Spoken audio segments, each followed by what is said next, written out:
Pleasure. How you been, brother? It's been an unusual time. I've not been here for 3 years. Just went to Los Angeles. I have a house there. Visited it. It was like a sort of a time capsule. You know, like sort of notes for stand-up shows I was doing then. And the graffiti has changed in the city of LA, and the feeling of that city is altered.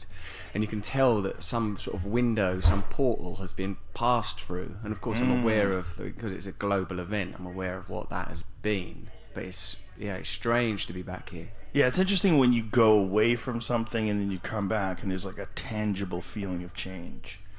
Yeah, well, I mean, I guess because I talk about American culture a lot, I come with a degree of anticipation. But it was a torrential rainstorm. Well, that's fine. It's probably what you should expect from it, really. In Los Angeles. It like very scented in box. Yeah. Well, I'm still going to try and find something else. Okay. I feel like it's smelling now. Okay.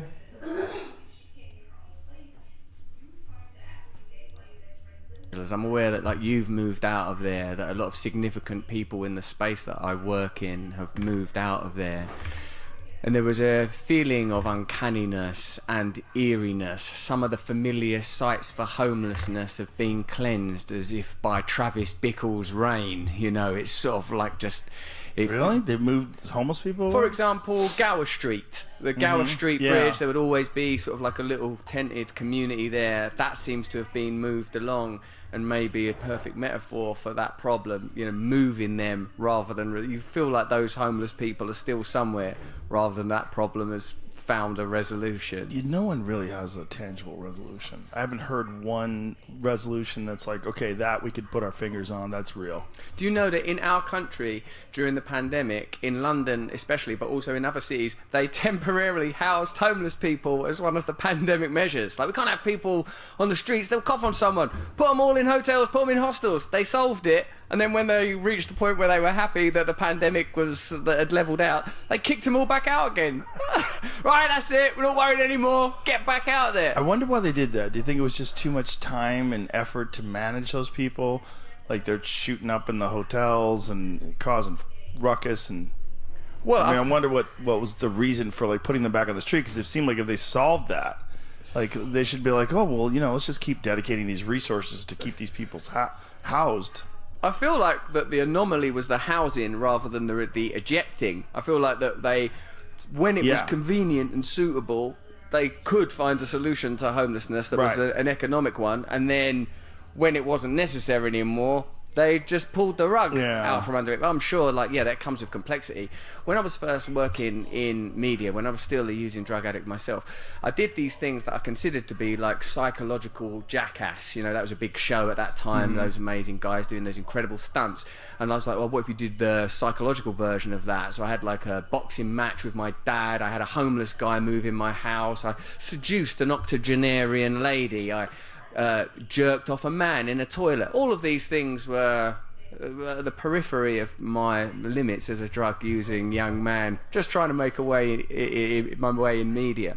When I had that homeless guy come live in my house with me, James was his name, God rest his soul, like it was interesting to encounter that there's a reason. Of course, I fully accept and appreciate that could happen to any of us, that any of us with a few wrong choices could end up destitute and lost without the kind of support and good fortune I've had in various areas in my life. I'm sure it could have happened to me. Of course it could have.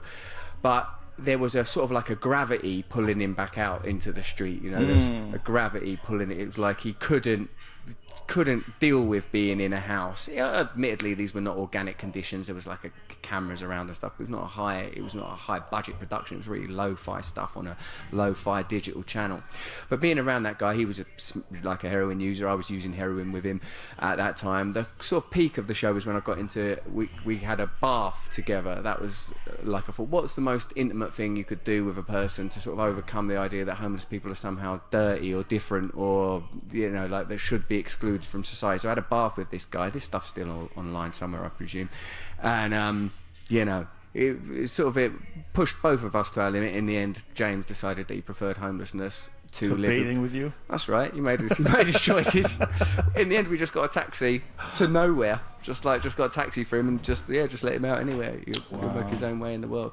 Yeah, so like, of course, that problem of vagrancy and destitution, it's a difficult one to tackle. It makes me think that the culture is laid upon the planet. Like all culture, all civilization is laid upon the planet, laid upon Gaia, laid upon the earth. Like, when you have people on here like Graham Hancock and Randall Carlson that talk about like the potential for like these seismic events and cataclysmic events that have reset civilization, it makes you recognise that all of our reference points, other than biological and cosmological, are cultural reference points and therefore temporal. And so a person living in a tent in the street is in a sense living a hunter-gatherer lifestyle in contemporary America, or living a post-apocalyptic lifestyle in contemporary America. It makes me think sometimes, Joe, maybe the apocalypse is not a forthcoming event. Maybe the apocalypse has already happened. Maybe we're living in already its gentle threads are encroaching upon apparent civilization. When you're in comfortable, defined and designed spaces, you feel like everything's okay, the end of the world is impossible, and it just seems like entertainment when you hear about nuclear treaties being torn up, but it can't actually happen. But of course it can. It's so temporal. It's happened forever. It's always happened. The people that it happened to then, they never saw it coming either. The way you're saying is very interesting, because I think the apocalypse is here on Earth. It's just not here, like right here in Austin. It's not like right here in the studio, but it's in the Congo. Yeah. Like if you go to a cobalt mine in the Congo and you see a 19-year-old woman with a baby on her back mining for cobalt and inhaling toxic fumes, you're like, okay, well, that's the apocalypse. They have no electricity. They have no clean water. They make very, very little money, and they work all day. And they work for a company that puts cobalt into lithium-ion batteries that are in everyone's smartphone. So the height of our technology is directly connected to what's essentially slave labor. And that's the apocalypse. I mean, that might as well be the apocalypse. That might as well be Mad Max. It might as well be. I mean, it's just as bad. It's just as horrific. There's a very beautiful bit of investigation. I saw that episode. Siddharth Kara, yeah. He wrote that. What is the book called? Cobalt Red. Yeah, it's all about cobalt mining in the Congo and his investigation that he did into it. It's very, very. It's inspiring that a person is that selfless and can make that sort of a commitment and risk their life and go to a very dangerous place and expose this, because he's a real journalist, like a real boots on the ground journalist that wants to show the world some things that are being hidden from them, because the people that are making enormous amounts of money from this that could fix it don't want to. They want to profit off of it at the exact level they're profiting off of it now, which means, paying people a couple cents an hour or whatever they pay them. It's horrific. Yes, and it's a template that is unfortunately imprinted and repeated across cultural life. Yeah. That, as you say, there are people right now living in the apocalypse. Yeah, they are. That can't get any worse or lower. And then, even if you imagine, well, what would justify that? It could only be if we were all on ventilators that were sustaining life in the West. Even then, it would be morally dubious. But the idea that it is for some trinket in terms of our phone that's ultimately a facilitator of ongoing commerce and communication at a level that's not sustainable. And I feel like, that when we talk about what are the ideologies that drive us, the ideology of progress, this is why I sometimes am skeptical, not about technology, the mastery and the geniuses that work in that field, but how technology and science as a subset of our economic ideology can create exactly the conditions that you're describing and that journalist has exposed. That if your ideology permits that, then what kind of ideology is that? What kind of unconsciousness are we living in? It's not an awakened culture, and all of the discourse around, how we treat one another as individuals and progressivism culturally in domestic territories. Hey, people should be allowed to do this and that. It's a nonsense. Right. If that is permitted, not only permitted, required. It's a requirement. You cannot have that economic model without that price being paid. And as a culture, whether it's me as an individual or our entire culture, we've accepted that contract. We've accepted those terms. Well, we have in some areas of our life, for sure. Hopefully people haven't done that in their interpersonal, intimate relationships, but we certainly have in the way we communicate with others. We've certainly accepted very bizarre ways of communicating online. And sometimes that bleeds out into real life, like where someone talks to people in the real world as if they're on Twitter and they get bashed. Yeah. Like you see that sometimes. I think it's a very strange time where I don't think people have a lot of faith right now in institutions, and I don't think they have a lot of faith in authority. I don't think they really believe that there is someone who is wiser than them, that has a grand plan that's logical, that's workable, where they're looking out for all of us. So I think there's like a feeling of chaos that exists today that I don't think has ever existed in my life like this before.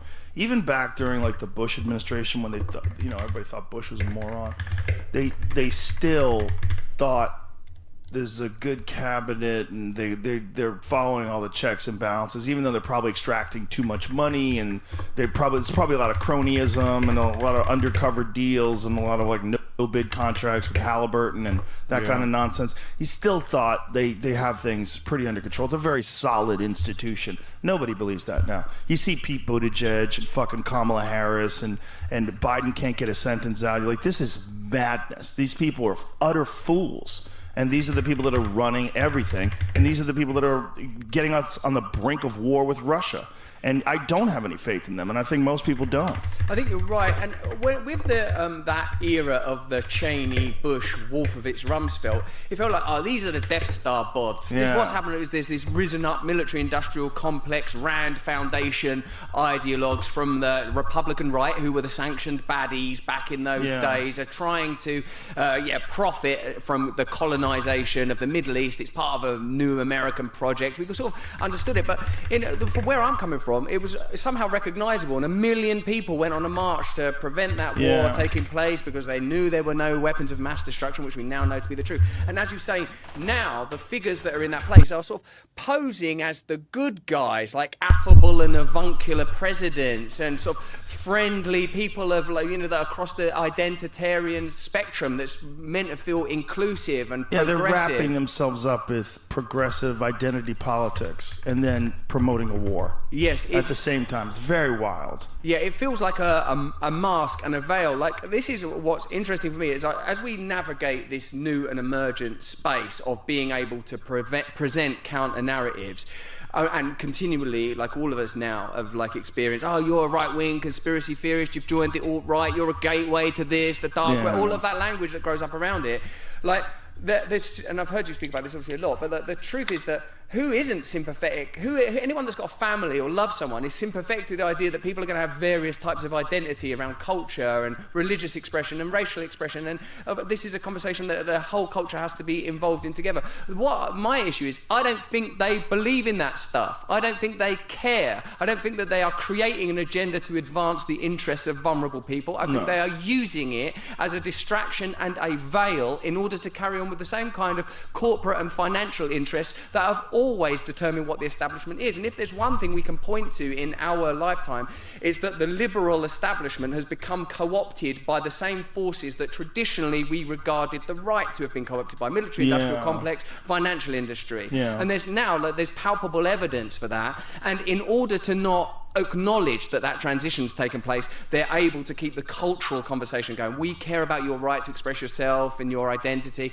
That's a way of not acknowledging we're just the same. We're pro-war. And now when there's that war, like Jimmy Dore and all those guys did that anti-war march in Washington or whatever, it's like 5,000 people go. Now, I don't know if that's because of the last few years and what the pandemic's done to people accumulating and gathering crowds, or whether people have lost the belief and faith that people can have any impact on politics anymore. There's just now this immersive sense of apathy, this, as you say, loss of trust in institutions and authority.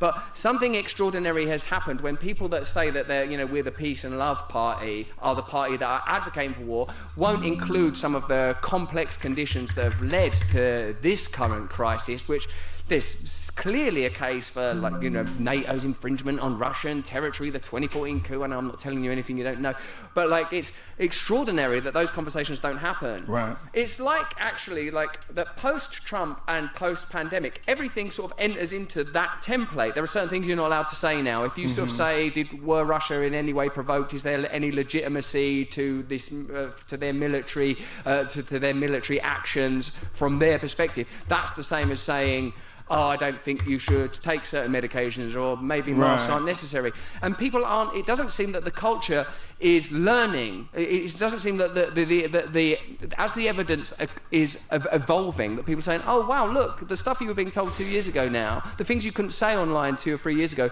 now there's evidence for that. In fact, I've bought documentation in case the conversation went in this direction, Joe. In my new position as a legitimate investigative journalist, I've got actual papers that I can show you, from conspiracy to fact. Well, the lab leak theory, and that's the best one. The lab leak theory was openly considered racist, and you'd be mocked.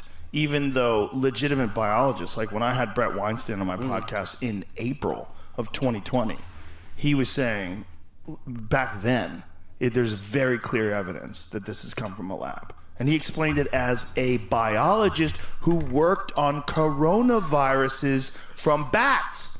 Like, that's literally his expertise, his area of expertise. So he had a deep knowledge of this. So when he was describing it, the people were furious at him. They were demonetizing his YouTube videos and going after him, and all these progressive people on the left. It's like, you're falling into this whole alt-right Trump this and that, and like, they weren't even paying attention to an actual biologist who actually understands and has studied viruses. And he's saying this has all the indications of a lab-created virus that we would work on.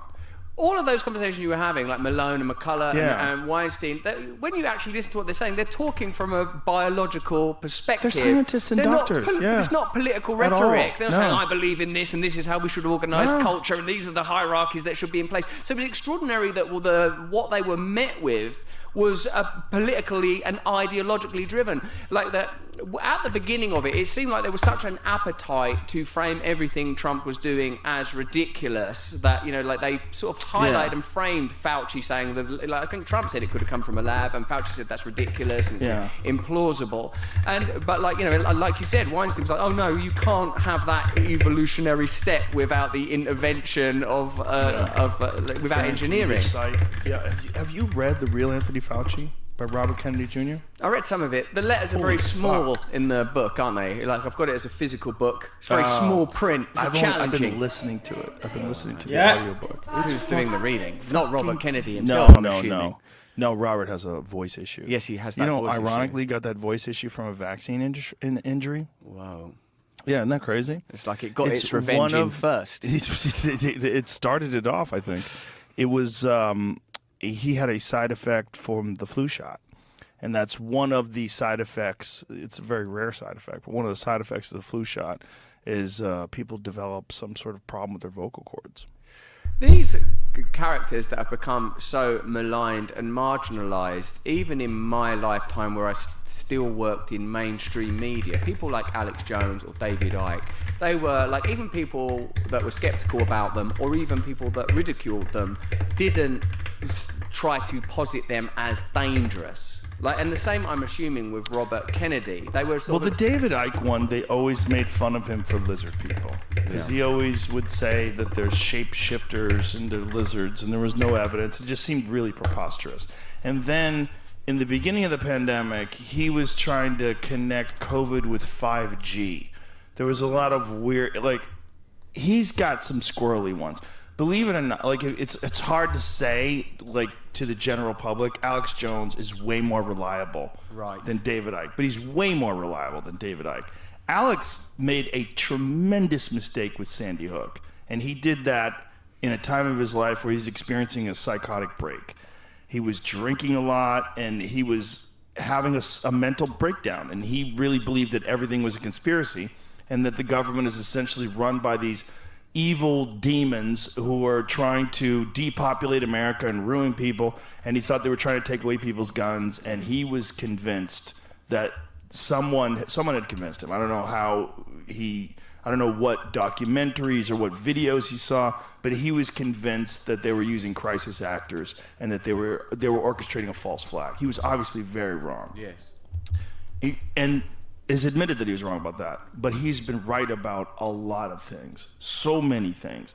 And I've talked about this many times, but he was the guy who told me about Epstein's Island more than a decade ago, and I thought it was the craziest thing I'd ever heard. I was like, what are you saying? There's an island, like it sounds like a plot in a movie. There's an island where they fly famous rich scientists and politicians, and they compromise them with underage girls and get it on film so they could use it against them. I'm like, what? That sounds like horseshit. That sounds like lizard people. It sounds like, 5G creates COVID. Same thing. Yeah. But turns out it was true. And it's one of many things. He was the first one to warn me about a social credit score system. He's like, they're going to try to implement a social credit score system, and your money is going to be tied. They'll have a centralized digital currency, and your money will be tied to your social credit score system, and you step out of line, you won't be able to buy things. You won't be able to travel. You won't be able to do anything. They're going to try to keep you within a 15-minute radius of your home, and they're starting to do that in places. Yeah, that's all of it's real. And in happening. China, the social credit score system is 100% real and implemented.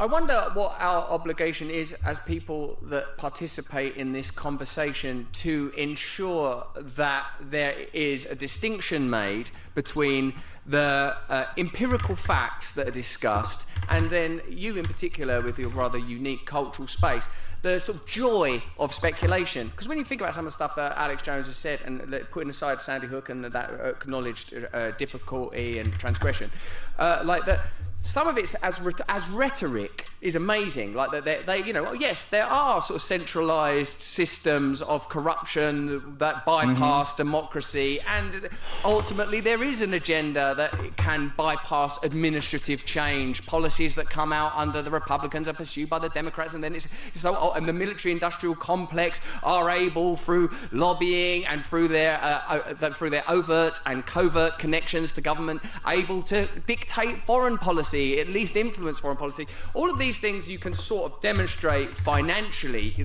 but when you start to describe it in terms of demons and reptiles, the kind of language that like even 500 years ago was the ordinary way that, he's a preacher, isn't he, Alex Jones? He's somewhere between a shaman and a preacher. He operates in that space, and in a way you need people on the cultural periphery to be able to say, watch out, watch the direction we're going in, because the thing is that the way that we're behaving at the moment, it is all underwritten by rationalism. This is follow the science. This is the rational thing. Putin is, but it's just as inaccurate. It's not true either. Now, of course, like when you start talking about UFOs until very recently, or lizard people or shapeshifters, you're entering into a territory that makes it easy for you to be ridiculed. Makes it easy for you to be taken down. Now, so the times that they are accurate or correct, even because if you think of the way that you were framed around the pandemic period, it's like, has far-right people on, conspiracy theorists, and of course that they've obviously got an agenda, and it's their agenda that is driving the discourse, not the facts of the matter. And I suppose in a way we should be grateful that they are unwilling to have these open conversations. They're not willing to get people on with various views, opposing views, to listen to people that they disagree with, to openly criticise the establishment. Because what I've been able to learn in the last couple of years is if you start focusing on the relationships between Big Pharma and the media, or Big Pharma and the government, just by focusing on that, you can really create clear narratives of corruption, hypocrisy, dishonesty. Those things are there. But me, because my background is not a journalist, it's not a conventional education, I'm sort of open to the more extraordinary, exciting, visceral ideas, which once in a while prove to be true, like the example of Epstein Island. But then you become kind of porous, and you're like, tell me all of this stuff. Right, and then it's hard to sort out the wheat from the chaff. A little bit, isn't it? And also your credibility suffers, and it's like, you've obviously managed to sort of follow, pursue this path, saying, I'm a comedian, I've not got an obligation, I'm not a journalist, I've got this film, I'm open to everybody. Yeah. But it seems like as the cultural role changes, as the power and magnetism, because of the needs, because of the necessity, because people just aren't like you say, the loss of trust in institutions, the loss of trust in authority, being open and willing to have those conversations grants you all power, and then the commercial power comes and the financial power comes, and suddenly you've got to navigate it. And I think it all came together in that, it seemed, at least from the perspective of an observer, in the ivermectin moment, that the culture should be able to tolerate a conversation. The culture, that shouldn't be verboten. Well, not just that, but the blatant lies that CNN was telling about it. When you had CNN and MSNBC and all these different cable news network shows calling it horse dewormer, when it was a drug that won the Nobel Prize for the inventor of it, is a drug that has had billions, literally billions of prescriptions filled. It's a drug that saved lives, a drug that's on the World Health Organization's list of essential medicines. And for them to have the gall and to have the sheer audacity to just out and out lie to people about what a medication is. And it's used on humans far more than it's used on horses. And that they were calling that horse dewormer to try to mock me because they knew that I was unvaccinated and I kicked COVID very quickly. And they did not want that narrative out there. And they were beholden to their handlers. They were beholden to the people that give them exorbitant amounts of money in advertising revenue. And they fucking followed in line, and they all piled on, and they lost a fuckload of credibility from it. I mean, if you look at the way people who saw that, how many people saw that and would go, oh my God, they're just lying. They're just lying. Like, there's no excuse for that. You can't imagine a scenario where they really thought I was taking horse medication. You can't imagine a scenario where they thought that I couldn't get real people medication. You can't imagine it. I'm not poor. I'm not without resources. I'm not confused. I'm not without the recommendations of actual physicians. Like, none of that makes any sense. The idea that they could go on television and say, oh, this conspiracy theorist is taking horse dewormer. And that was the narrative, not, hey, how'd that guy get better so quick? How is it 3 days after he got COVID, we shut the whole country down for this thing, and he looks fine? And then they changed my filter and turned me yellow on television. Like, they took the original video of me and ran it through a filter to make me look horrible. It's really, they did some wild shit.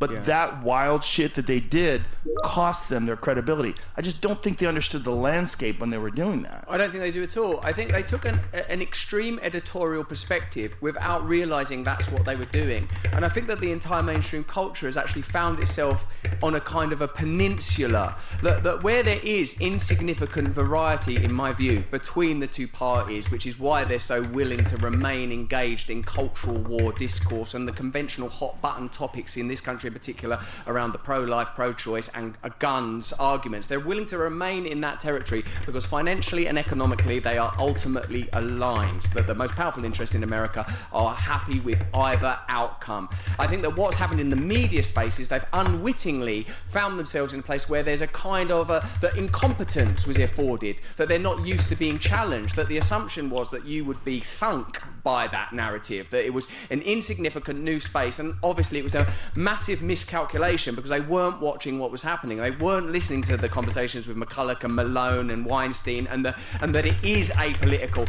and that also that in order to make themselves seem distinct from one another, they have amplified their small differences to the point where they don't recognise actually that isn't America anymore. That people like that. Even when I was a kid, if someone was just like right wing, that's just like, oh, that's a right wing person. Like you've been your family around your table. I read something about Tucker Carlson the other day, like, you know, because of the release of those January the 6th documents to Fox and to Tucker in particular, and it said far right journalist Tucker Carlson. If Tucker Carlson's not far right, he's like a normal right wing guy. Far right means marching and red, white, and black flags. I've seen me written as far right. Far right. They've described me as far right. Tattoos on the face, extreme boots. You know, like, far right's not just like, I believe in Christianity and like, stuff like that. That's so the rhetoric has become hysterical, and the horse medicine was the same. They had the option of saying, look, we don't know that there's no evidence as yet that ivermectin is effective in these spaces because no one's trialing it because there's no money in it because science is a subset of big pharma and the economic imperatives the right thing. No one's doing experiments into natural immunity because natural immunity is not profitable. No one's doing those experiments are not being underwritten. There's no clinical trials for that because no one wants that data for vitamin D or for steroids or for all of the things that came out as ultimately effective once the profits have been gleaned. And then how can you expect to maintain the authority? How can you expect to sit behind those logos of CNN and MSNBC and claim that kind of piety and certainty? And the way that they were like outraged by it was astonishing, like a kind of a how dare you have this credibility, how dare people listen to you. And I think that it's precisely because of a willingness to listen one day to a left-wing person, a right-wing person, some people with some crazy theories, some people talking about Egypt, some people talking about MMA. That's how people are now. People don't want that kind of centralised authority. It's over because of the way that technology has afforded people access to a variety of news sources, and a counter-narrative for any story can emerge almost at the same speed as a narrative. So now the price of authority is legitimacy. Authority has to be legit. And you can't, like, the same way as they did that horsewormer stuff with you. Like, if you watch Biden in Poland, he said, like, this speech is along the lines of, Putin thought that Ukraine would roll over. Putin didn't know how brave Ukrainian people are. He is a tyrant. And of course Ukrainian people are brave. Of course it's disgusting that there's suffering under this military invasion.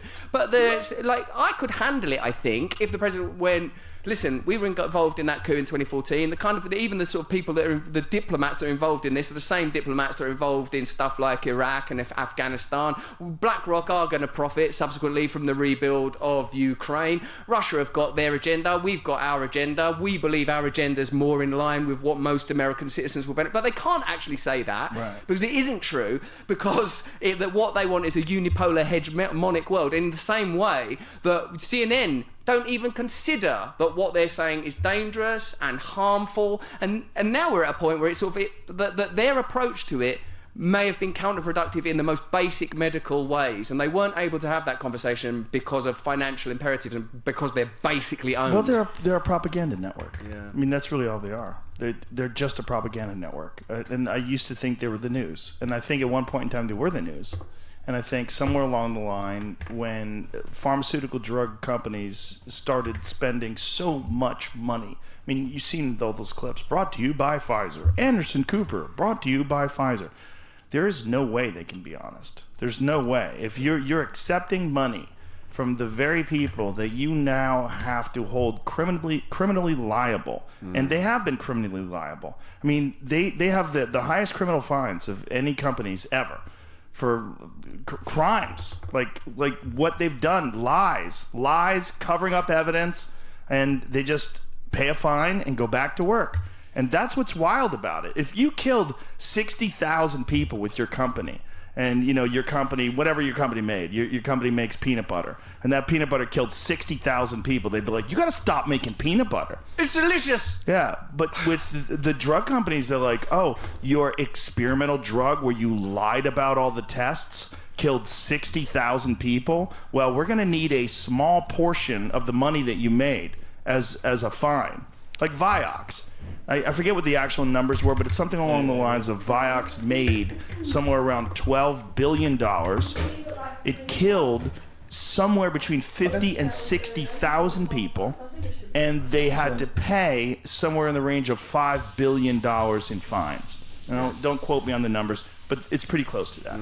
That's wild. Yes. Because that means you are allowed to profit, essentially profit $7 billion and kill 50,000 plus people. That's okay, and you can still go to work. Yeah, that's a pretty extreme ideology to underwrite a system, and it's the kind of ideology that in the end is going to lose credibility, because when you do replace it for something like peanut butter, it makes it jars with us. We recognize, oh yeah, we are just permitting that. Another thing that was extraordinary is the sudden authority that we were willing to grant to these corporations that had been like the baddies up until 20 minutes before. Exactly. We know what Pfizer had done. We know the out-of-court settlements. We know what Johnson & Johnson had done with the alleged carcinogens in baby powder. I mean, stories that sound like they're out of a Bill Hicks joke, actually happening in reality.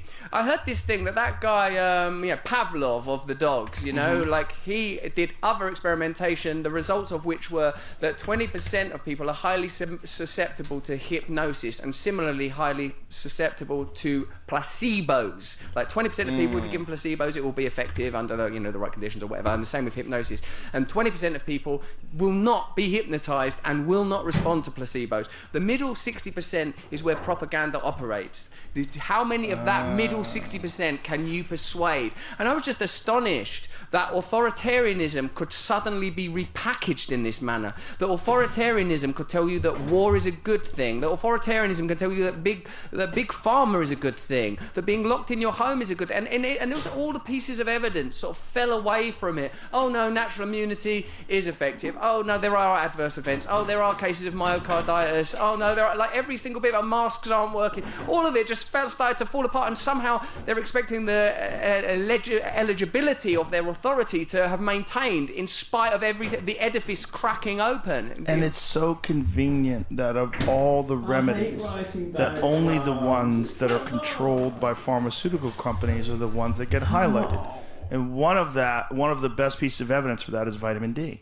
And there was a recent study, see if you can find this. There was a recent study that estimated somewhere in the range of 70% of all hospitalizations and deaths from COVID could have been prevented with vitamin D. I don't know if that's true, but I remember reading that article going, that is the most insane thing I've ever seen in my life. And when did they know that this was true? Because if they just started handing out vitamin D, it's readily available, so easy to get, so easy to make, so cheap. They just handed out vitamin D to everybody. How many deaths could they have prevented? If that really is the case, that high doses of vitamin D, along with, it's great with magnesium and vitamin K, but if they had educated people about nutrients, and about the value of nutrition, the value of supplementation, how many people could have been saved? And how cheaply could that have been done? When you were talking about health at the beginning of the pandemic, which seems like a pretty obvious and rudimentary thing to talk about, exercise, eat well, I feel like even that is getting framed as a kind of a right-wing narrative now. Which is bizarre. Look after and love your body. It's extraordinary the way that has altered. I feel that in a way what the pandemic did was it revealed the long con of corporatization of government. That if over the last 50, 60 years, government has become increasingly corporatized, that democracy has become increasingly hollowed out and irrelevant, it just took a crisis event to reveal the extent to which that had taken place. Now, the people that are in the outreaches and some of the people in the comments below will talk about, no, the whole thing is staged. It's a global event. The whole thing has been put in place in order to bring about social credit scores and more surveillance and to facilitate lockdowns. And those are things that are very, very difficult to prove. But what I think you can demonstrate is over the last 50, 60 years, through lobbying and demonstrable means, corporations have had more and more ability to exert influence and downright control government policy, regardless of which party is in power. And then a crisis event took place, and the momentum that carried it through, like governments the governments like control. That's what governments are about, is authority. But big corporations like profit. That's what they're about. And those two things came together. So the solution that was suggested is, well, we can exert control through lockdowns and potentially coming as close as, damn it, to mandating medicines. They can benefit. The indemnity that they were granted, it was a kind of a perfect storm and perfect revelation. We spoke to a person, I don't think you've had him, because I'm sure I would have been aware if you had, this guy, Martin Gurry, who was a CIA operative who wrote a book called The Revolt of the Public. And he said he was a CIA analyst in 2001. And in 2001, there was as much information published that year as in all human history up to that point. And then 2002 it doubled again. And he said when you look at those analytics on a screen, it looks like a tidal wave. And he said that image stayed with him, and he recognized that power was going to alter radically, because if information can be created and exchanged that quickly, centralized authority is going to be massively challenged. Either the way that we govern communities and nations is going to radically alter, with more power being devolved, with more democracy, with more ability to run your own community, communities, with more feedback and communities, such as the online world is starting to suggest, communities forming around subjects or individuals or figures or ideologies, or, and this seems to be what's happening, centralised authority is going to double down, look for ways to smear dissenters, censor, create new categories like misinformation, disinformation, suddenly find acceptable views of 5-10 years ago are now not acceptable and are banned, tolerance somehow decreasing under the veil of increasing tolerance, literal Orwellianism, them changing the meaning of words, going back, editing books, stuff that we've seen in dystopian sci-fi actually happening. Martin Gurry, the CIA analyst, offers us that the reason that's happening is because there's a recognition that centralized authority models cannot operate. The elites cannot govern the planet in the same typical way that they've been able to, say, from the 50s or whenever. I'm not an expert in this kind of stuff. But he said, either there's, unless we're going to lose things that he considers worth saving, because this guy, Martin Gurry, he's not like a radical person. He's like, he likes liberal democracy. He's a first-generation immigrant from Cuba in this country, worked at the CIA. He's not some sort of pot-smoking radical. He's like a person, but he was saying that what's happened is they've not been able to acknowledge the way that the world has changed. It's changed in an unprecedented way. The first observable sign of one-off being Napster, the second one, the Arab Spring, the Occupy movement. They've not recognised that now there's a different conversation.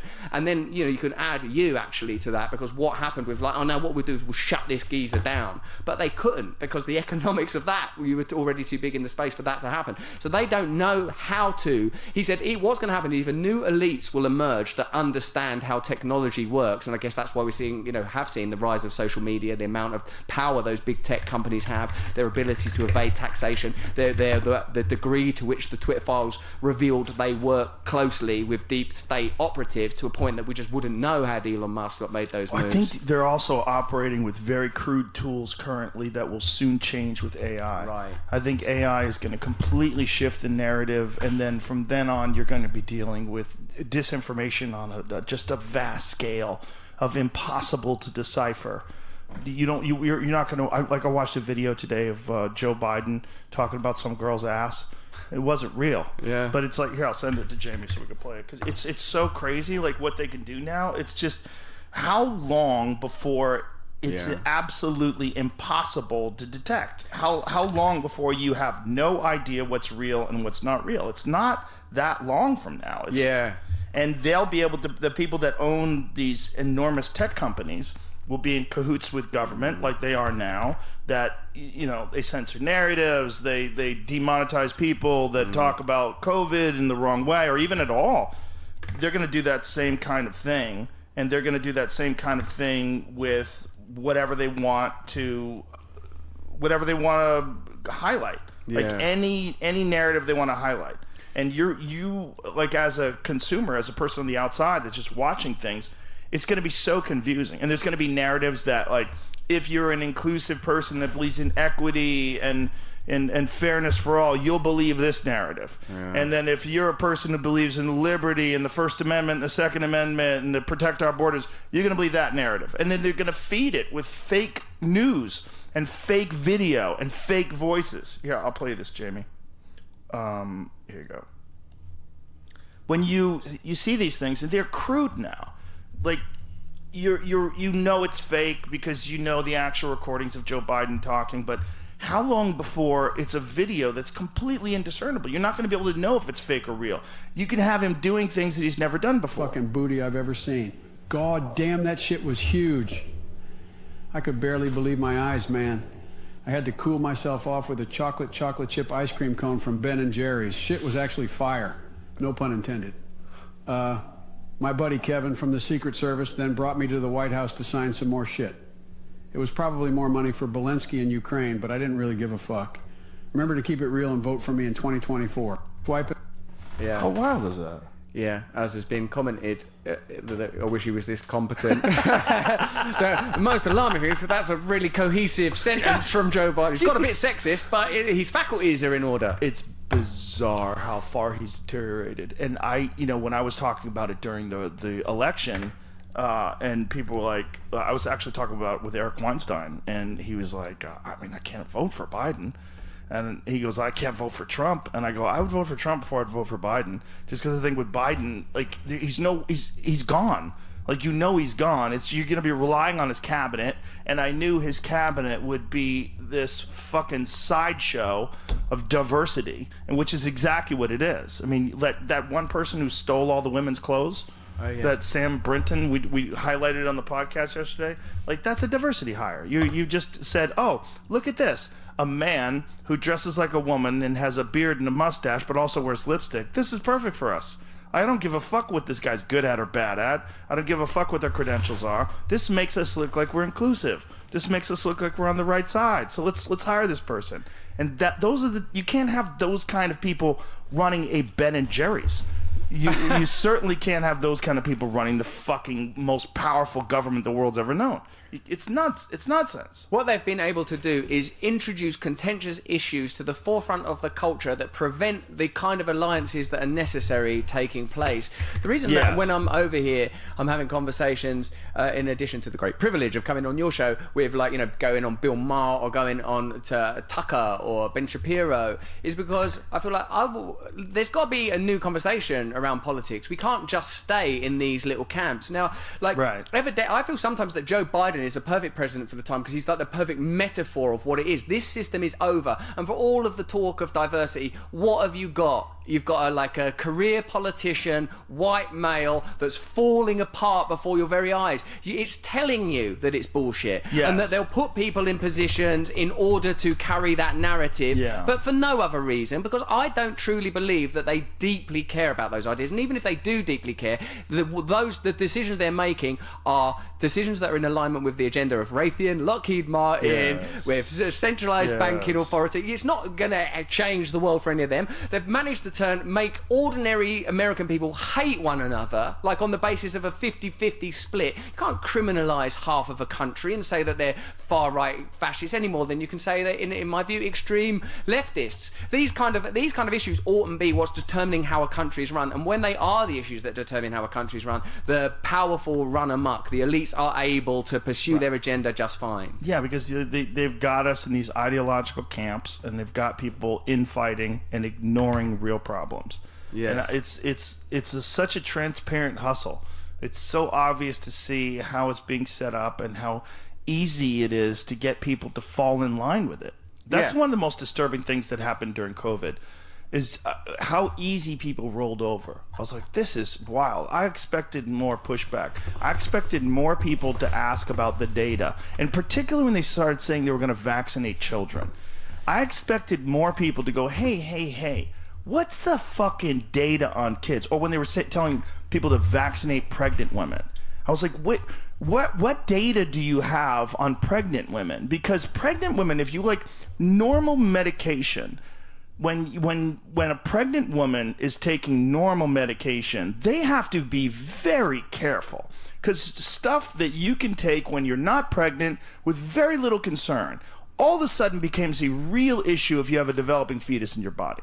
It's a giant issue. You're a father, you know what it's like when your wife goes through that. It's kind of crazy because there's real concern. Like, you can't take this, you can't drink, you can't smoke, you can't this, you can't that. You shouldn't take stem cells, you shouldn't take nootropics. There's so many different things. But yet this vaccine with zero testing on any pregnant people was fine. Wasn't it worrying that when you're encouraged, when you're layman's speculation, like the speculation of people that have not been at university and they're like, hey, but hold on, you're not going to get pregnant women volunteering for clinical trials, so there's no way you could have tested this on. Hey, hold on, you can't know what's going to happen 5 years down the line because you've not had a 5-year time frame unless you were preparing this thing 5 years ago. In which case, how come you were preparing this thing 5 years ago? The kind of speculations that were being had conversationally in spaces like this one have proven to be true. You can't validate it for children aren't doing clinical trials. Turns out they didn't do clinical trials for transmission or have any viable data that it stopped transmission.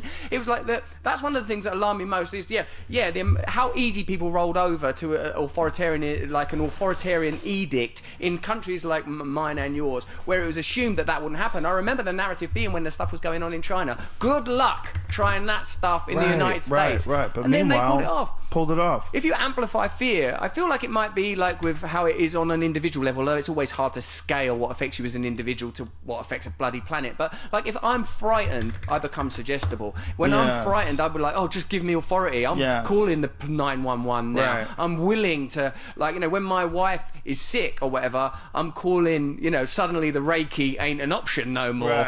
Fuck the crystals, get that shit out of here. Get me a physician in a white coat with a stethoscope driving a Bentley right now. I want the comfort of that. I'll do whatever I want. Pfizer, give them the money, for Christ's sake. You know, and I feel like if you do that, if you, as they say, gaslight an entire nation, if people are operating at a state of fear, I mean, what does that do to us biochemically? How more like, you know, fear and authority go together, I feel. Like when you are frightened, I want someone else to be in control. Yeah, and that's what was one of the scary things about the pandemic was they learned from that. They learned how easy people did roll over. Because it was our first pandemic. It was the first pandemic of our lifetime, the first real genuine pandemic since 1918. And so when that happened, I think there was a real revelation, a real realization that they can do this. And so what's the next one? Is it climate change? Like, what is it? What is going to be the reason why they decide to implement the same sort of lockdowns or the same sort of authoritarian control tactics that they used in the last couple of years? They're going to do it again. They're going to do it again. I think people are going to be more resistant to it because a lot of people have suffered through this pandemic. A lot of people lost their jobs. A lot of people lost their businesses. A lot of people got alienated from their community, and then it turned out they were right.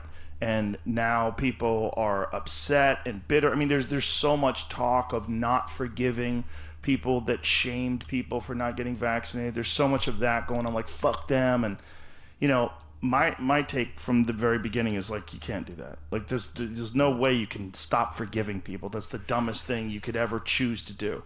Like, stop forgiving people who are scared, who made mistakes. Like, what are you infallible?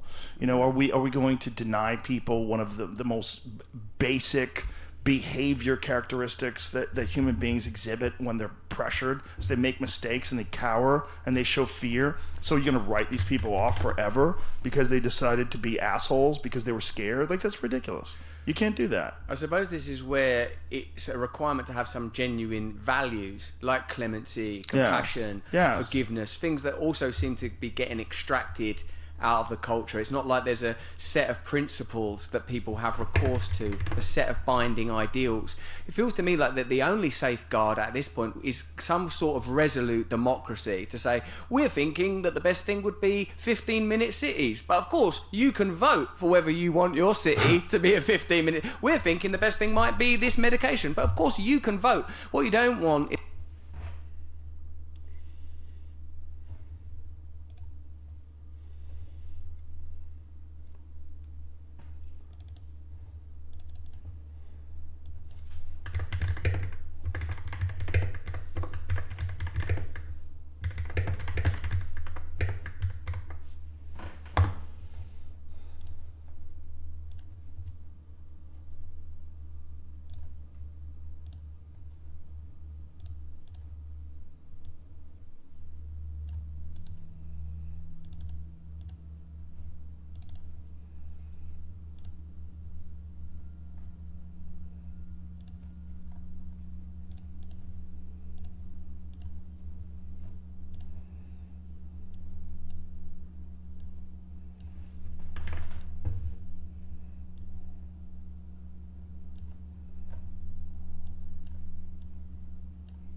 the last slave die off?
is the WHO determining that in the next pandemic they have the right to implement by their votes contained within the WHO like lockdown measures, medication measures, which is something that they're lobbying for currently, I understand. Less and less democracy, more and more ability for unelected globalist, I would have to say globalist organisations to assert political influence over nations. And that's what we saw here. And like when you know that the WHO's second biggest funder is the Bill and Melinda Gates Foundation and he invests so heavily into these facts, again, like stuff that gets called conspiracy theory, but you can look at the evidence is there. The Bill and Melinda Gates Foundation profited millions of dollars on the vaccines. Millions and millions of dollars. It's all easy to find. And then once he dumped the stock, then he completely changed his narrative and he started talking about how ineffective the vaccines were and about how the virus wasn't as bad as we thought it was and about it was mostly targeting old and obese people.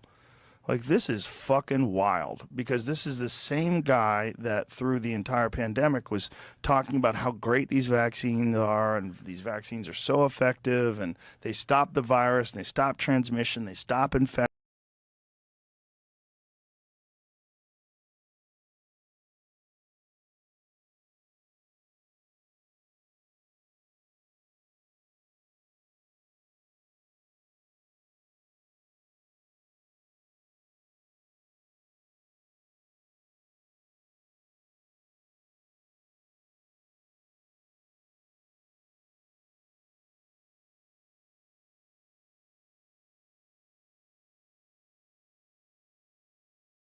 Is that the famous Velvet Jungle Sejuani?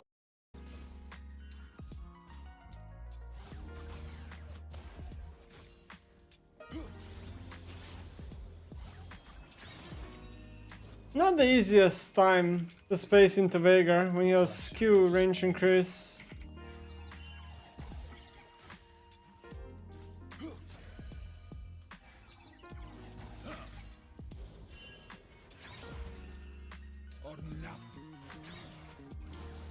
I think Sejuani is mid, the way he's working up.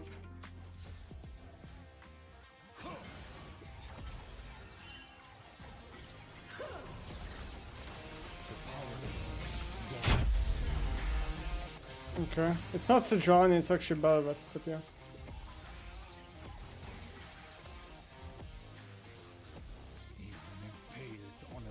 I kinda misplayed by walking into cage, to be honest. This flash.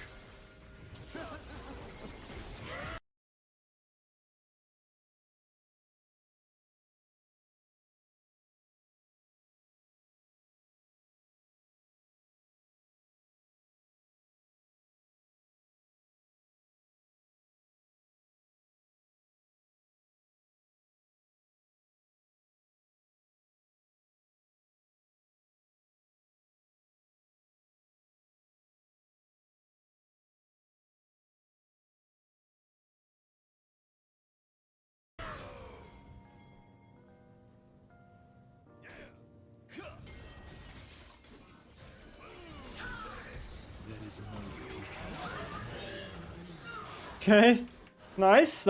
Managed to save Olaf and kill Sejuani. This is pretty good. My Olaf is 25 CS ahead. Alright, go to mid lane. I can trade here.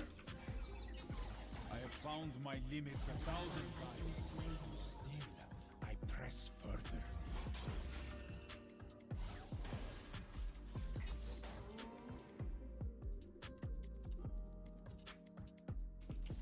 I think I can't chase too long. He's really fast, man. I have tier 2 boots, but he's really fast anyway.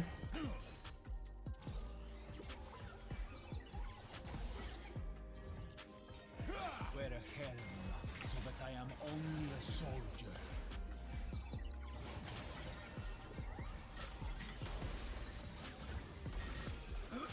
Fuck.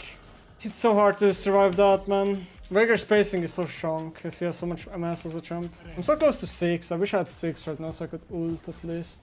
Freeze on him and establish a lead, but it's just so hard.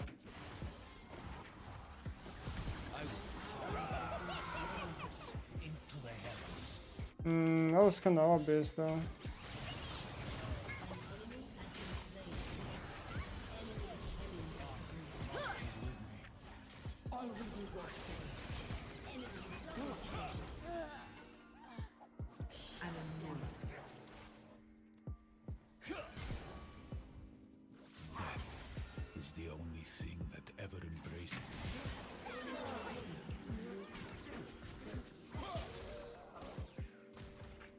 Alright, I got 2 kills. Not too bad. The champ has high base MS? Yeah, 345, that's pretty high. I think old Pantheon used to have 350, if I'm not mistaken, which used to be 5 higher. Is Olaf fine? I think it's fine. Velvet doesn't have boots. Okay, that's base. I got Eclipse. Oh no. God damn it. I'm trying to cover lanes, but we just keep finding ourselves in the back foot. If they kill me, at least I die a man.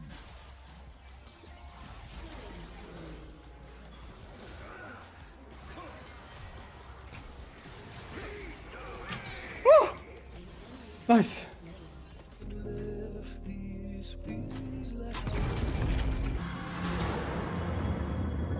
The art of war. Fuck! I guess I go top then. I tried to ult the Sejuani killer.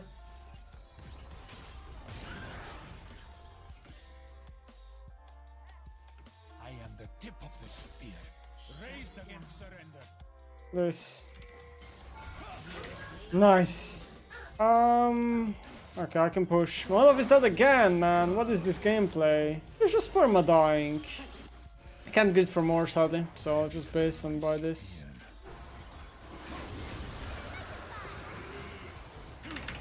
Oh my. What's that? Nice. Hello, Zaya?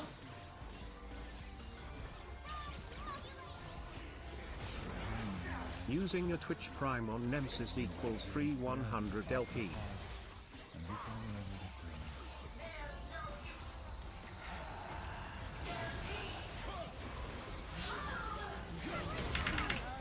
Oh, oh, no.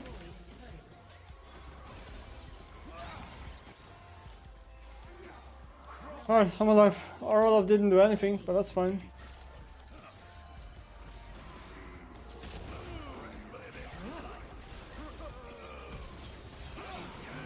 Okay. Alright, let's wait in base 20 gold for Black Cleaver. Hello, Jinx! Fuck it, I flash. Now we're just gonna look for TP or ult. He doesn't know! Is this a good idea though? They're literally all here. Pressing forward is not the same as running from your mistakes. No. Yes. Ah! That. I told you guys it wasn't a good idea. No, just give shut down, man. Fuck. Pure greed. Maybe if I kill him on the first turn, yeah. If I unleash combo faster. But if he cages well, I think I can kill him. So it just depends on his cage skill. Josh wants to lantern her.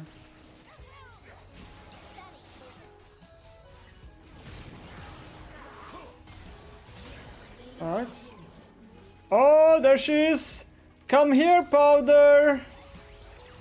Found my limit 1,000 times and still Boom! And I'm that too.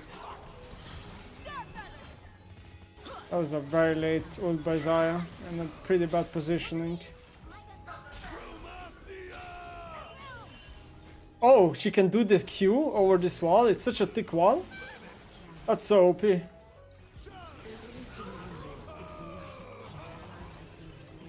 I would tip him mid like behind her here, but not sure how to feel about it.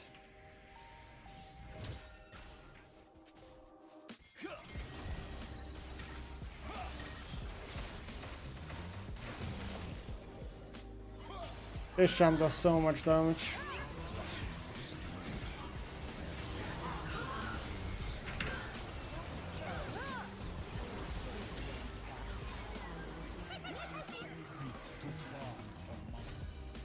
Okay, we'll just heal and then ult back to Jargon, or the Jargon.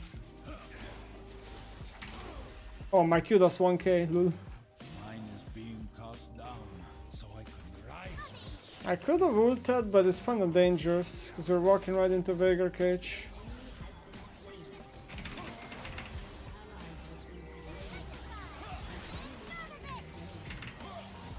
You're mine, Veigar. You're mine! Honestly, that must feel so annoying though. Pantheon just flashes on you and murders you. That's free jargon. I don't know how my team even killed Velvet and stuff, but we take those. What do I buy now? Could either go some armor or MR, but armor is probably more valuable here. Because Velvet and Jinx are 2, Veigar's only 1. But what armor item do I buy? Could maybe do Frozen Heart, to be honest.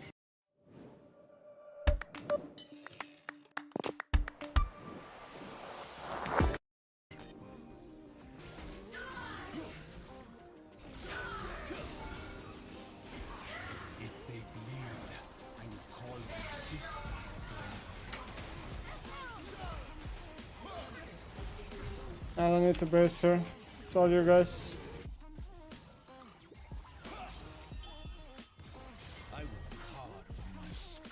GA, Frozen Heart. I don't know what I want to buy. I don't know how old behind them right now. I'm almost in range.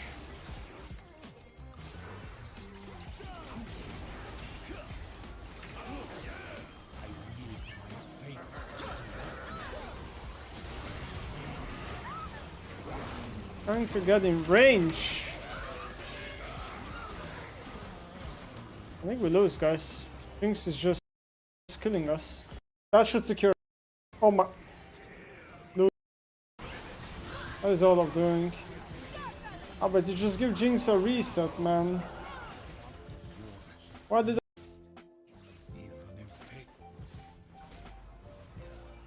I... Fuck, we're so lucky.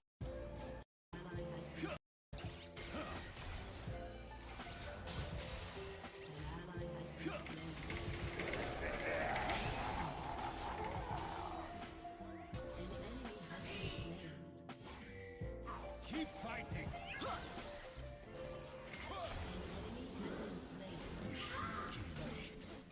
I just solo killed the fucking Jinx like it's nothing.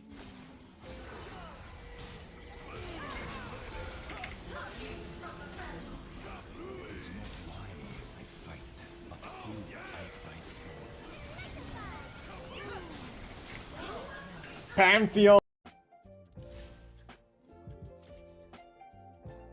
31k. Not bad. Quite big. Any reason for not going Blade that game? The problem with Blade of the Ruined King is that it gives you only damage, but you already have damage. You don't need damage on a champion.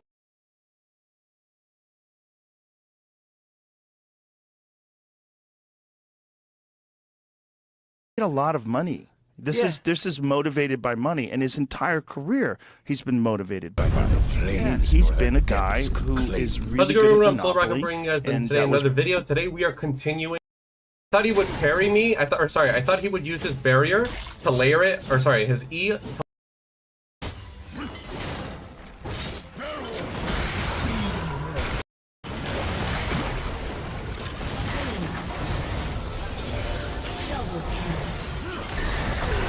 I smurfed the fuck out of it. Alright, I'm undeafening. Honest to God.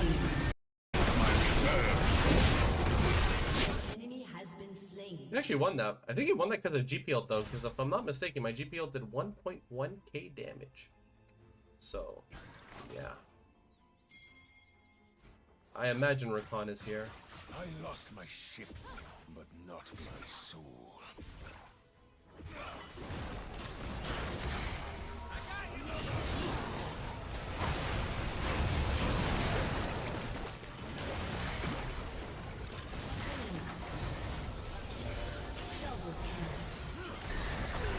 I smurfed the fuck out of it. Alright, I'm undeafening. Honest to God, I'm gonna type GG in all chat. I am just gonna type GG in all chat. The fact that I actually walked out of that 1v3 alive, and also the Rakan didn't RW me for some reason. Hey, straight up, I'm typing it. When I came across the Monzo business account, that was game changing. The thing that was appealing to me was everything was just super clear. Words mean nothing. Flesh. We should one.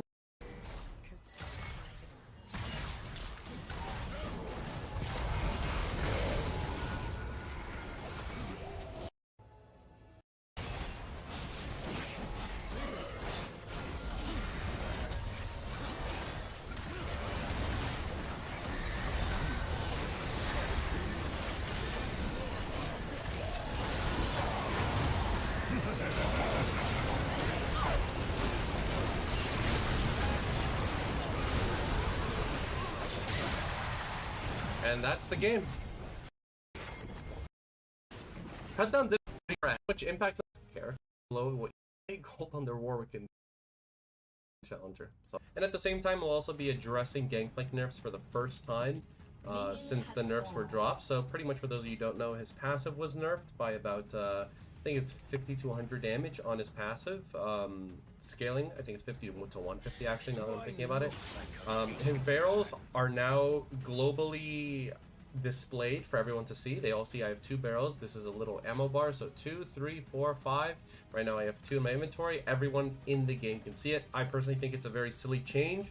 I think it's taking skill out of League for the good Gangplank players as well, and for good players who also learned it. How to like play against Gangplank, especially in Challenger, but nonetheless, it is what it is. The barrel keg being 18 seconds does hurt Gangplank a lot because it's 4 seconds that you're losing on every single ability. It's like 20 seconds in general, I would say, and that just feels bad overall. There's nothing to feel good about there. So on that note, yeah. And for those of you who are wondering, like, oh my gosh, Solar Rocket, you're running cold start. I've never seen this out of you. And the answer is, yeah, you're right. Never seen it.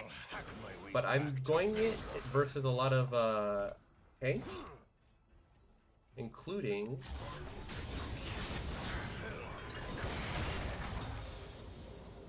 Scion.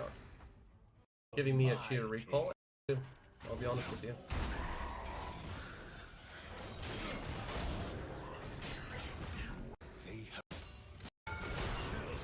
This Scion Flex, who is I believe he's the LCS or ex-LCS mid laner for Cloud9. I think he's benched right now. I'm not entirely sure what's going on there. Challenger AD carry as well.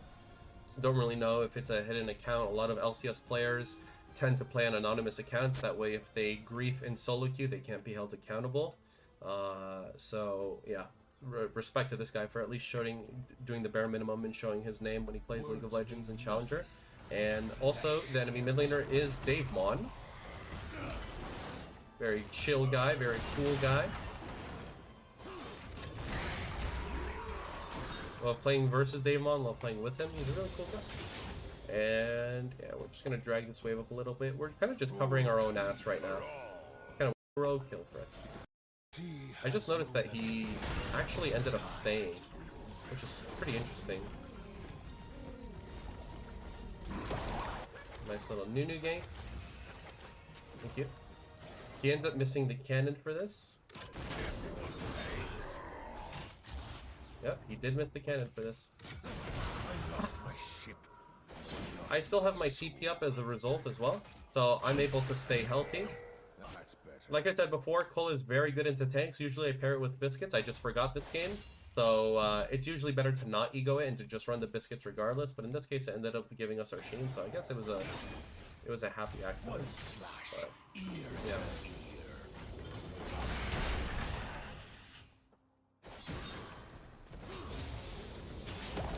My Nunu is really intent on ganking this Scion, which I don't really understand why, because I don't really need the help. A bot lane could use the help.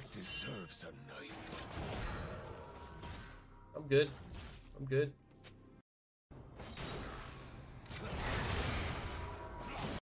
In all honesty, farm.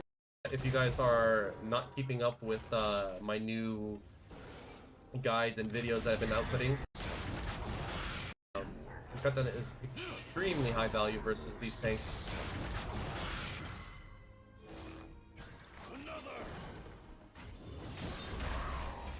Really nice dodge, actually. Bring this cannon minion under the turret. Never mind, I can't do it, actually.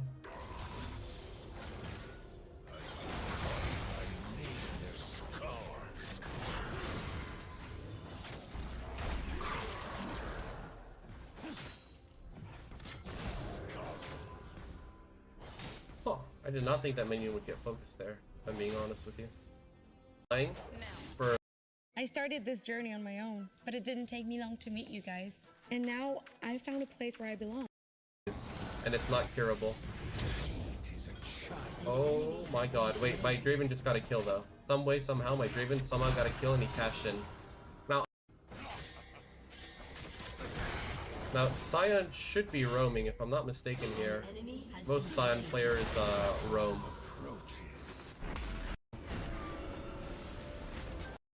I'm a bad person for missing my ult on the Zillion, and the Zillion also gold on first. Hang them from the slaughter docks.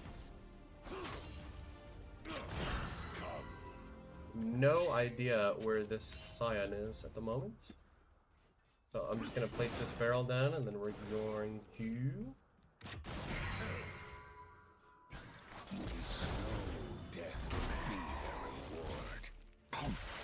You have to be more cautious in these trades that we're taking versus Scion.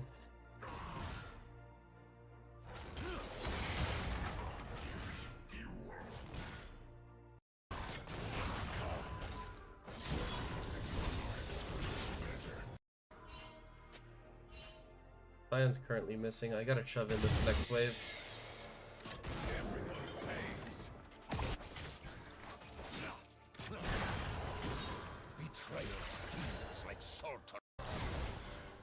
Beautiful. I get a nice in this chase. I can farm our lanes spike, so TP. Oh.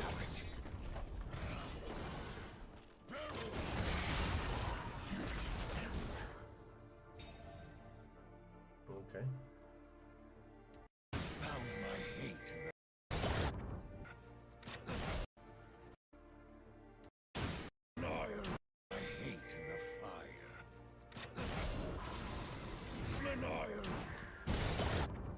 Did end up ulting.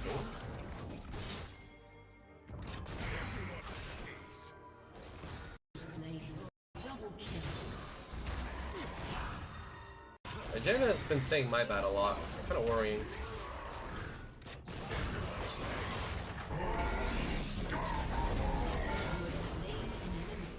Beautiful. Actually, he just ulted.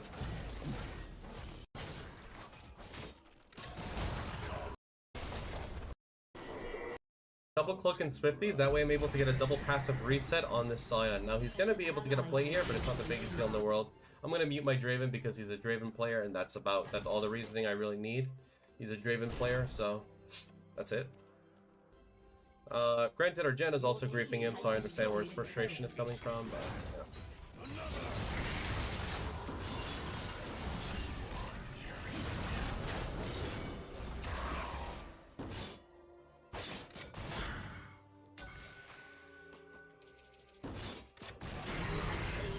Their Scion doesn't end up flashing.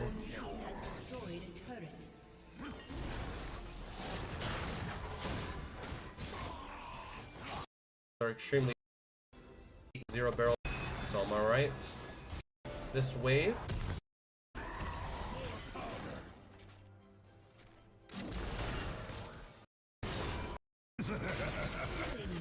Words mean nothing. Flesh carries.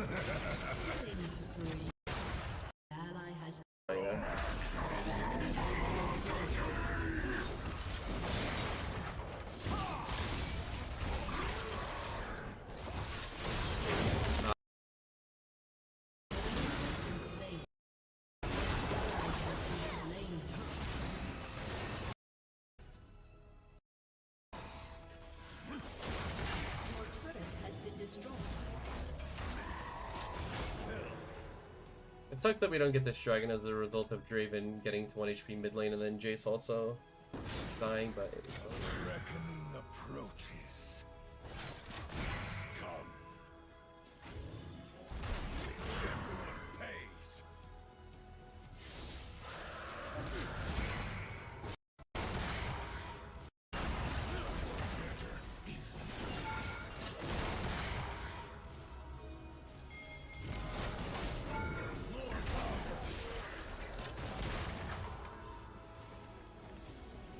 Hang them from the slaughter dogs.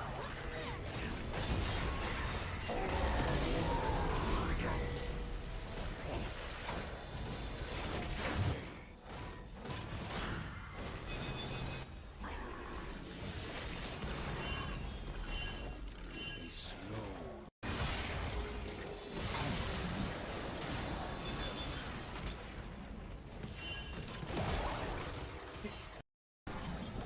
respect it. Kind of sucks that they just TP to that, not gonna lie to you.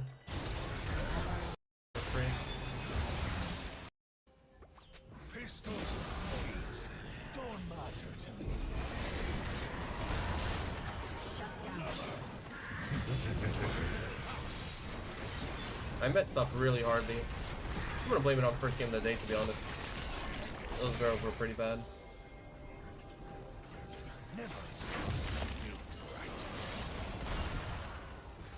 I definitely could have done a lot to that J4 there. To where he would have to flash out.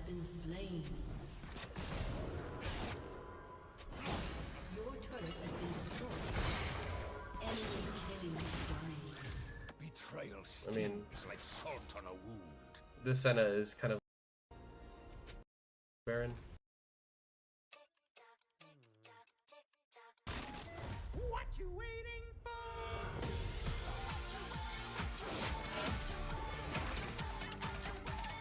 Whatever your goals, let's get started. Tomorrow begins today with NatWest.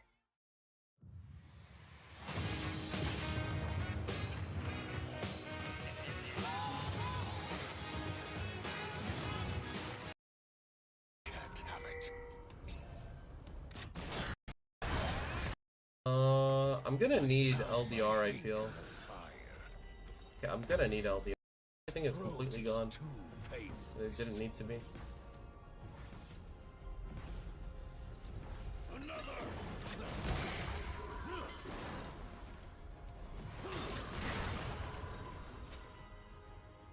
With 10 gold.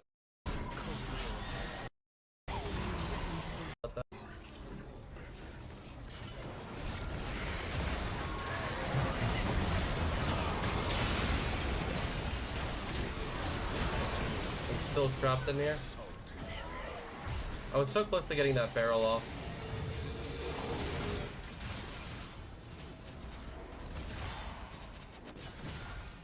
And if this guy pings that.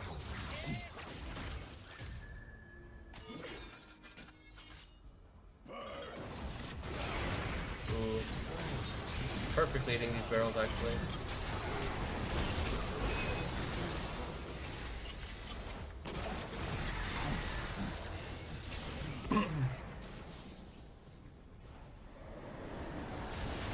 We got the Baron, but it doesn't look like it's actually doing anything right now.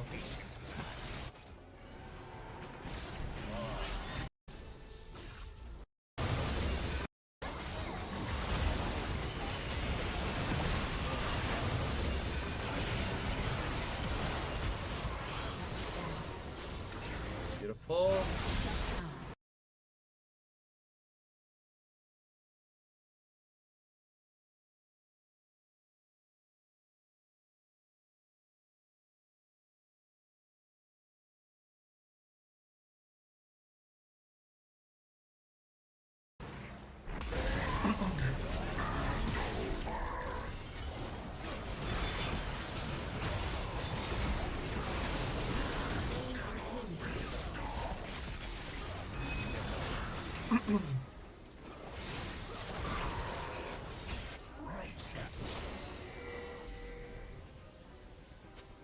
Take in hit? Argument for not taking in it would be that they just farm it.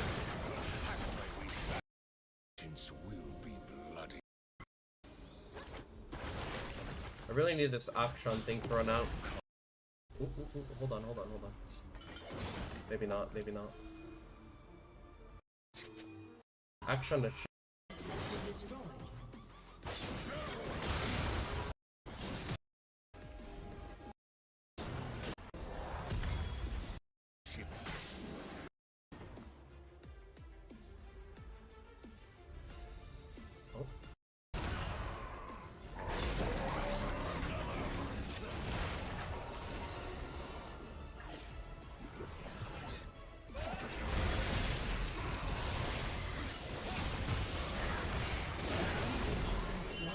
Run.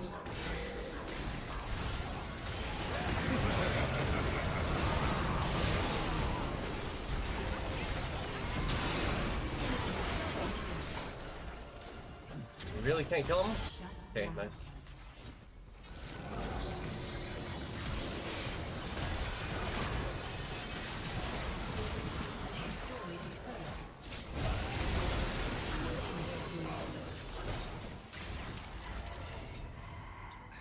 Dragon. Dragon.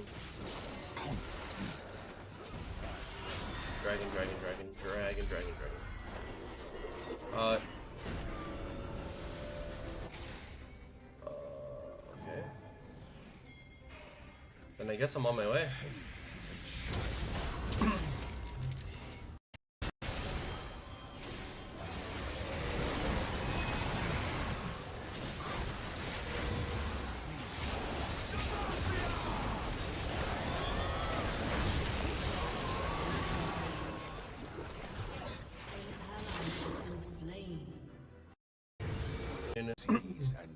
Now it's time to perform.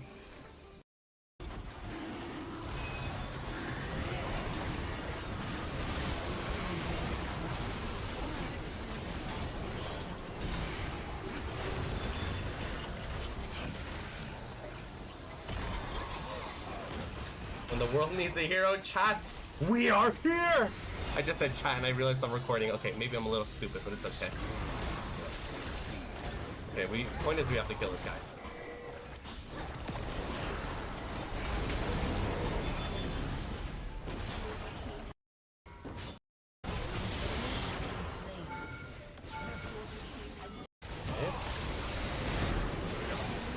Challenge again. We did 2k damage on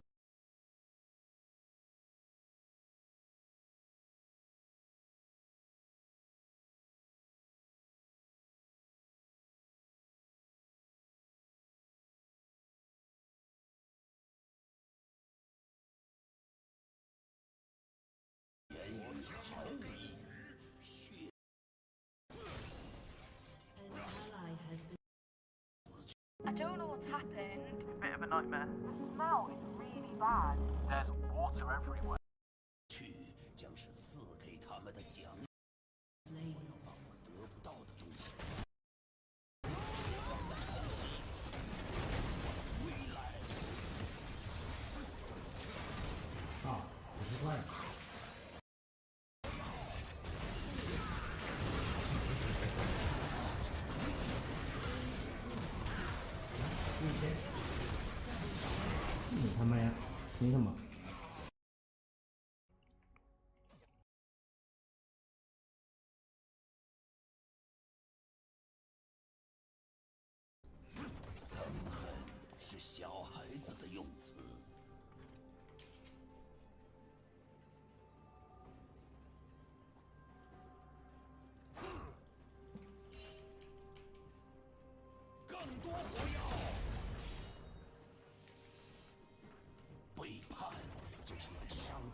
An enemy has been slain.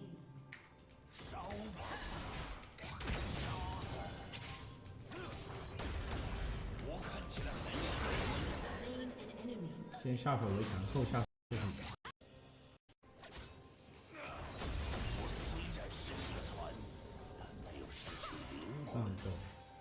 但我怎么感觉我要死了？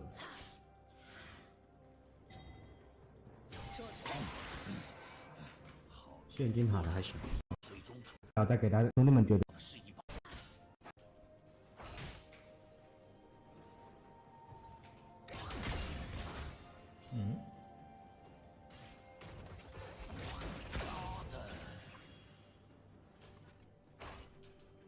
我要夺回属。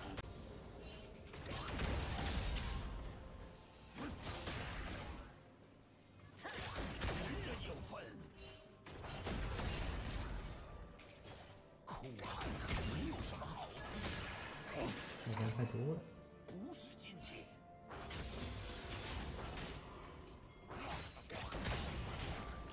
追他。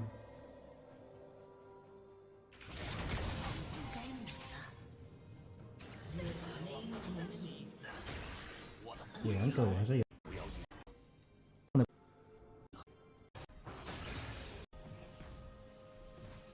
更多火药！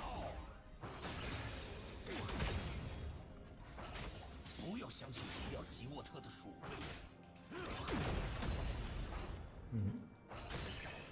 怎么还暴击了？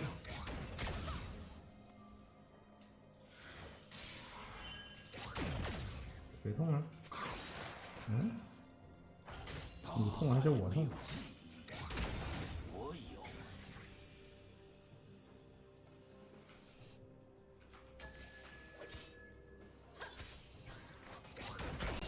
烧吧！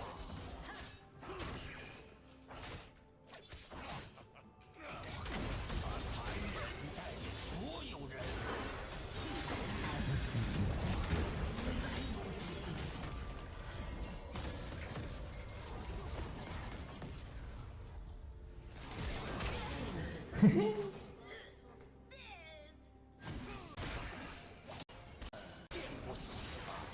来，这样过来我。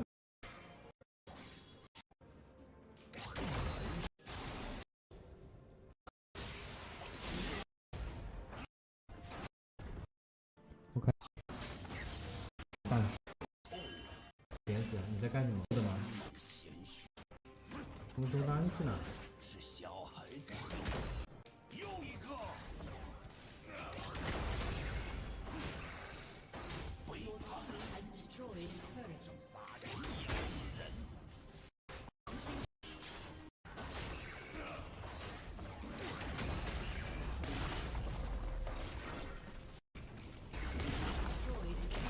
好像都挂。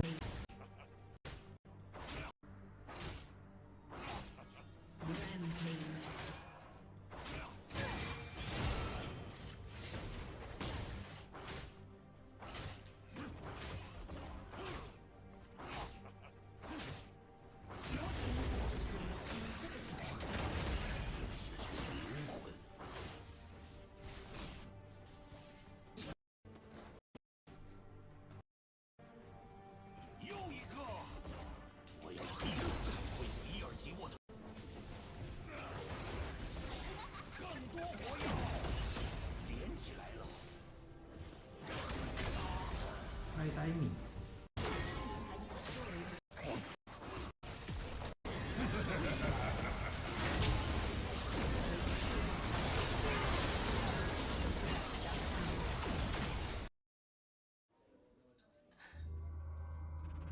It's very simple. Gravelax. Yes!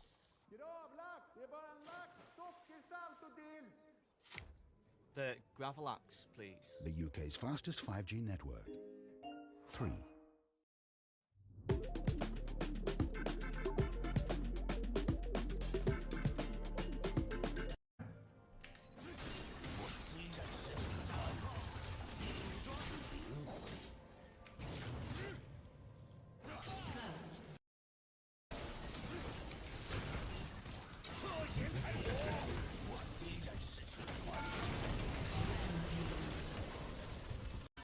Hello.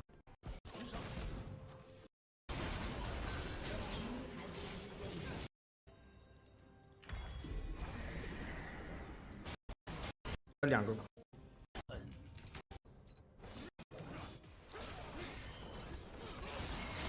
为什么还要 EQ 回去啊？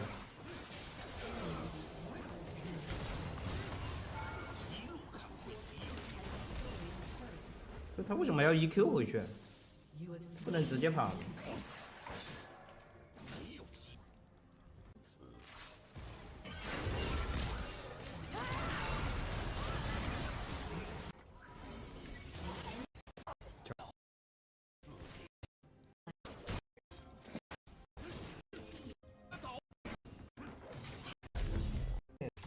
会黑屏，我操！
是不是没改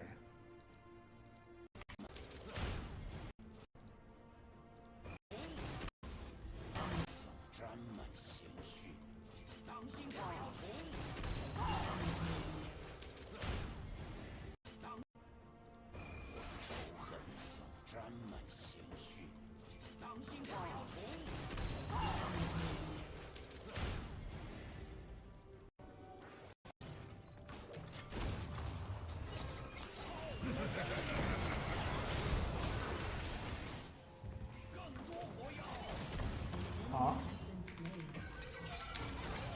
啊？啊？这？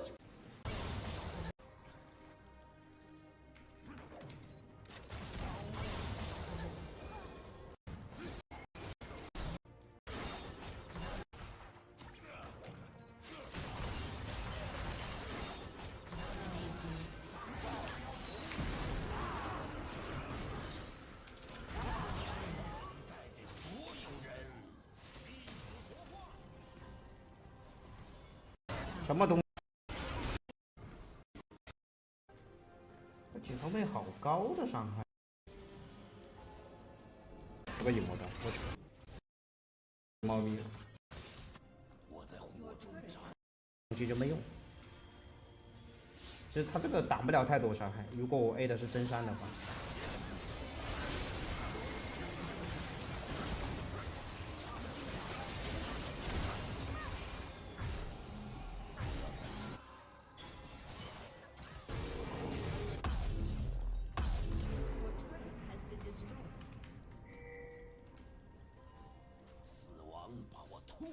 我以为先不露头，让队友们去推线，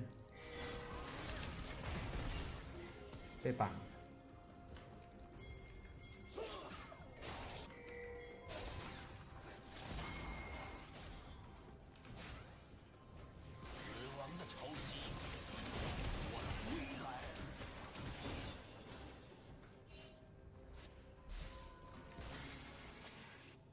我是带下路去了。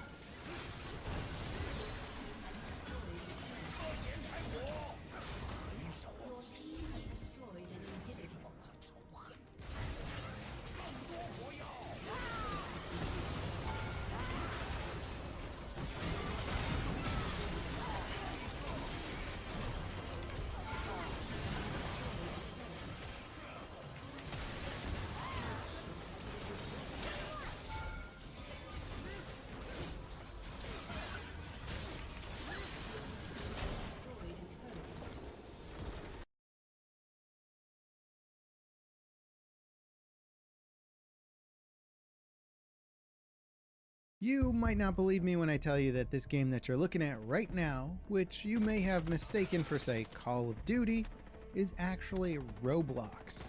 I know.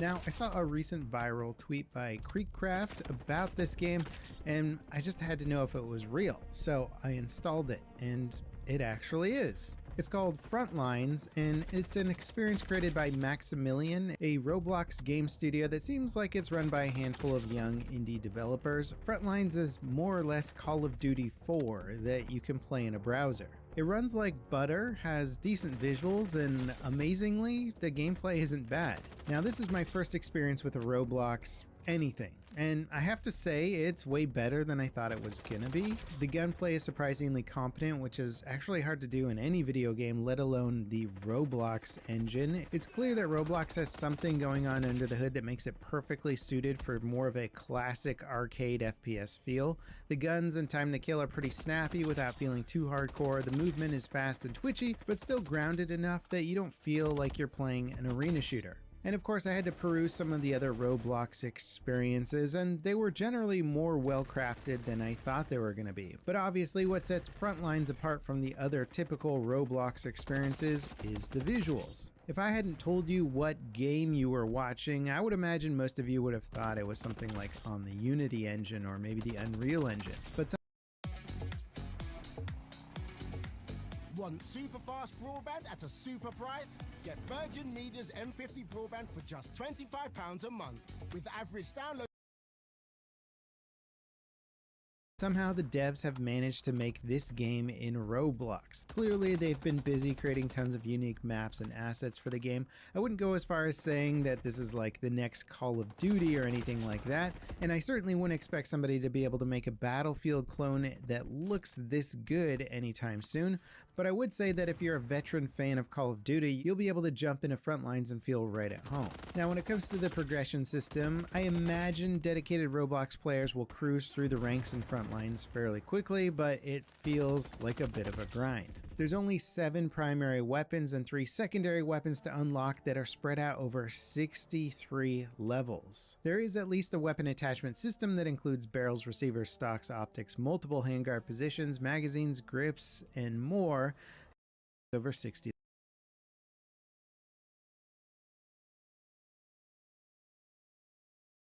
You're really just kind of grinding for unlocks and the enjoyment of the game. That said, I imagine if you eventually get everything unlocked, there's probably some actual decent loadout building options. As for the maps, there's currently 4 in rotation: Launch, Canyon, Factory, and Cavalcade. And while the biomes and general feel of each map could be different, their layouts are pretty darn similar. There's generally 1 large open area surrounded by 2 outer pathways and 1 central path that's a bit more exposed running through the middle of the map. Also, the maps tend to be a bit more claustrophobic compared to a typical map from the recent Call of Duty games. One interesting thing to note is that Frontlines is available for PC, consoles, and mobile devices since Roblox supports all of them natively.